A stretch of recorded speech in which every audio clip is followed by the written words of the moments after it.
Praise the lord. మన ప్రభువును రక్షకుడునైనటువంటి యేసుక్రీస్తు నామమున మీకు శుభములు తెలియజేస్తూ ఉన్నా. ఈరోజు దేవుని యొక్క వాక్యము కీర్తన భాగము 91వ కీర్తన 13వ వచనం. నీవు సింహములను నాగుపాములను త్రొక్కెదవు.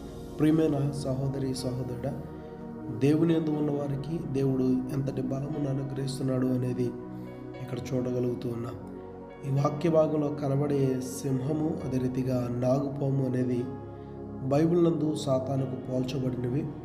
సింహము బలమైనది, నీ మీదకి లేచే బలమైనది ఏది అయినా, ధనబలం, అధికార బలం, కండబలం, బంధుబలం, ఇలా నీ మీదకి లేచే దేనినైనా దేవుడు నీ కాలి కింద తొక్కే అంత అధికారం నీకు ఇస్తూ ఉన్నాడు. ఎగ్జాంపుల్గా దావీదు బాలుడే కానీ బలమైన వానితో యుద్ధంలో గెలిచాడు. అదే రీతిగా నీ జీవితంలో చుట్టూ అనేక మంది బలమైన వారు, ధనబలం, అధికార బలం, కండబలం, ఇలా ఏ బలం కలిగిన వారైనా వారి ముందు ధైర్యంగా నువ్వు నిలబడగలిగితే దేవుడు నీకు విజయం ఇచ్చి నడిపించేవాడైనాడు. రెండవదిగా నాగుపాము అపాయమైనది, విషముతో నిండినది. నిలువెల్లా విషముతో నిండిన వారి విషయంలోను వారి కుట్రలను తప్పించి నిన్ను వారి ముందు నిలబెట్టేవాడు.